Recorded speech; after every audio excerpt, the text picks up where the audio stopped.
नमस्ते, मैं हूँ डॉक्टर हनी सावला, इंटर्नल मेडिसिन स्पेशलिस्ट। मैं कंसल्टेंट हूँ वोकार्ड हॉस्पिटल के बॉम्बे सेंट्रल ब्रांच में। आज मैं आपको इन्फॉर्मेशन देने आई हूँ प्लाज्मा थेरेपी के बारे में।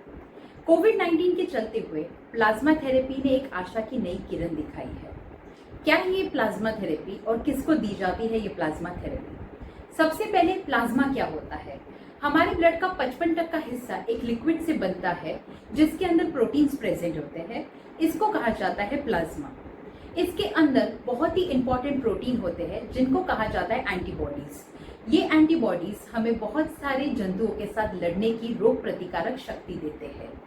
ये एंटीबॉडीज का एक गुण है कि ये बहुत ही स्पेसिफिक होती है। एक वायरस के खिलाफ प्रोड्यूस हुई एंटीबॉडी सिर्फ उसको हरा सकती है, यानी कि इबोला वायरस के खिलाफ प्रोड्यूस हुई एंटीबॉडी कोरोना वायरस के खिलाफ काम नहीं आती और कोरोना वायरस के खिलाफ प्रोड्यूस हुई एंटीबॉडी इबोला वायरस को काम नहीं आती। इस बात को ध्यान में रखते हुए इस प्लाज्मा थेरेपी को फ्रेम किया गया है। तो कौन दे सकता है अपना प्लाज्मा? प्लाज्मा डोनर्स उनको कहा जाता है जिनको कोरोना वायरस का संक्रमण हुआ है, उसके बाद उन्होंने अपनी रोग प्रतिकारक शक्ति यानी कि अपने बॉडी में प्रोड्यूस हुई एंटीबॉडीज के द्वारा उस वायरस को हराया है, उसे मार दिया है। ये पेशेंट्स के रिकवर होने के 28 दिन बाद अगर इस 28 दिन के दरमियान इनको कोई बुखार, खांसी या सांस लेने की बीमारी नहीं हुई हो तो उनको रिक्वेस्ट किया जाता है अपना प्लाज्मा डोनेट करने के लिए। ये पेशेंट्स के प्लाज्मा में एंटीबॉडीज का प्रमाण मापा जाता है। जो कोरोना वायरस के खिलाफ जो एंटीबॉडीज इनकी प्लाज्मा में है वो 1:640 के रेशियो से ज़्यादा होनी चाहिए। इसको हम टाइटर कहते हैं। अगर ये एंटीबॉडीज इस प्रमाण में प्रेजेंट है तो इस प्लाज्मा के अंदर और कोई वायरस का संक्रमण तो नहीं, जैसे कि HIV, हेपेटाइटिस B या C, इसकी जांच की जाती है और फिर उसको तैयार किया जाता है एक पेशेंट को देने के लिए। अब कौन है वो पेशेंट्स जिनको प्लाज्मा थेरेपी से फायदा होगा? तो ये वो पेशेंट्स है, वो कैंडिडेट्स है जिनको कोरोना वायरस का संक्रमण हुआ है और उसके कारण मॉडरेट टू सीवियर डिजीज हुआ है। ये वो डिजीज है जिसके कारण उनको सांस लेने में तकलीफ होती है, उनके ब्लड में ऑक्सीजन का प्रमाण 93% से कम है और उनकी सांस लेने की गति 24 पर मिनट से ज्यादा है। इन पेशेंट्स को ये रिकवर्ड पेशेंट्स का प्लाज्मा दिया जा सकता है, जिसके कारण उनको ट्रीटमेंट में काफ़ी इम्प्रूवमेंट आती है और उनकी कंडीशन बेटर हो जाती है। अभी इस प्लाज्मा थेरेपी के बारे में एक बात आपको जाननी है कि ये प्लाज्मा थेरेपी एक एक्सपेरिमेंटल ट्रायल है। अभी तक ये पूरी तरीके से क्योर करती है ऐसा कोई भी डिक्लेरेशन नहीं आया है।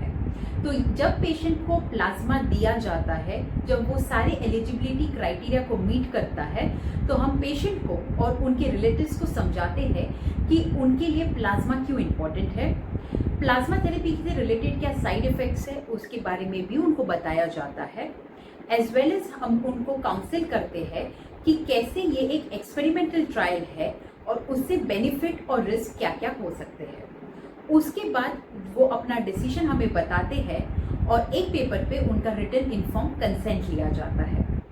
उसके बाद उनका ब्लड ग्रुप चेक किया जाता है और उनके ब्लड ग्रुप से कंपैटिबल प्लाज्मा उनको दिया जाता है और इस तरीके से इस मॉडरेट टू सीवियर डिजीज की ट्रीटमेंट के लिए प्लाज्मा थेरेपी को यूज़ किया जाता है। अगर उनको एक प्लाज्मा जो 200 ml का होता है उससे इम्प्रूवमेंट नहीं आता तो 24 घंटे तक हम पेशेंट को ऑब्जर्व करते हैं और फिर भी अगर 24 घंटे में नेक्स्ट 24 घंटे में इम्प्रूवमेंट नहीं है तो हम एक और 200 ml का प्लाज्मा उस पेशेंट को दे सकते हैं। अभी ये जो सेकेंड प्लाज्मा दिया जाता है वो एक सेपरेट डोनर का होता है। लॉजिक इसके बिहाइंड यही है कि अगर ये पेशेंट को पुराने डोनर की एंटीबॉडीज काम नहीं आई तो हमको उनको दूसरे डोनर की एंटीबॉडीज का बेनिफिट देना चाहिए। अभी प्लाज्मा थेरेपी के रिलेटेड क्या साइड इफेक्ट्स हो सकते हैं? तो फीवर हो सकता है, एलर्जिक रिएक्शंस आ सकते हैं जैसे कि रैशेस आ सकते हैं या फिर उनको बहुत जोर से तेज ठंडी लग सकती है। इसके अलावा बहुत ही सीवियर रिएक्शंस जो इतने रेयर है जैसे कि लंग्स में पानी भर जाना या फिर ब्रीदिंग प्रॉब्लम एक्सेसिवली बढ़ जाना, ऐसे साइड इफ़ेक्ट्स होने की बहुत रेयर शक्यता है, बट डेफिनेटली हम पेशेंट के रिलेटिव्स को और पेशेंट को ये एक्सप्लेन करते हैं और उसके बाद ही उनको प्लाज्मा दिया जाता है। अब ये प्लाज्मा थेरेपी के लिए एक चेकलिस्ट होता है। जो डोनर होता है उसको बहुत सारे क्राइटेरियाज को मीट करना पड़ता है, जिसमें से कुछ क्राइटेरिया ऐसे हैं स्पेशली फीमेल्स के लिए कि जो फीमेल्स प्रेग्नेंट है वो अपना प्लाज्मा नहीं डोनेट कर सकती है अनफॉर्चुनेटली। जिनको पहले से कोई अबॉर्शन हुए हैं जिन फीमेल्स के, वो भी अपना प्लाज्मा डोनेट नहीं कर सकती है। एज वेल एज अगर उनको अब कोई चाइल्ड बर्थ हो चुका है तो फिर से वो प्लाज्मा डोनेट नहीं कर सकते। अगर उनको डायबिटीज़ है और वो डायबिटीज़ के लिए इंसुलिन ले रहे हैं, मेल या फीमेल कोई भी पेशेंट, तो वो अपना प्लाज्मा डोनेट नहीं कर सकते। तो अब आप समझ गए होंगे कि हमारा क्राइटेरिया इतना ज़्यादा रेस्ट्रिक्टेड है कि हमें प्लाज्मा डोनर्स मिलने में कितनी कठिनाइयाँ महसूस होती होगी। मैं खुद एक प्लाज्मा ट्रायल में इन्वॉल्व हूँ वोकार्ड हॉस्पिटल में, जिसके कारण हम डेली ये प्रॉब्लम्स फेस करते हैं, शॉर्टेज ऑफ प्लाज्मा। हम पेशेंट को देना तो चाहते हैं बट प्लाज्मा अवेलेबल नहीं होता। इसके लिए आज मैं आप सबको रिक्वेस्ट करना चाहती हूँ कि वो पेशेंट्स स्पेशली मेल पेशेंट्स जो कोविड-19 की बीमारी से रिकवर हो चुके हैं और उनको ऑलरेडी 28 दिन पास हो चुके हैं, तो विलिंगली वो आए और सारी चीज़ों को जानकर अपना ब्लड डोनेट करें, जो किसी की जान बचाने के लिए शायद हेल्प कर सकता है। ये होगा आपका बहुत बड़ा कंट्रीब्यूशन, छोटा सा नहीं, बहुत बड़ा कंट्रीब्यूशन किसी की लाइफ बचाने के लिए। तो आप भी एक हीरो हो जो किसी की लाइफ को बचा सकते हो।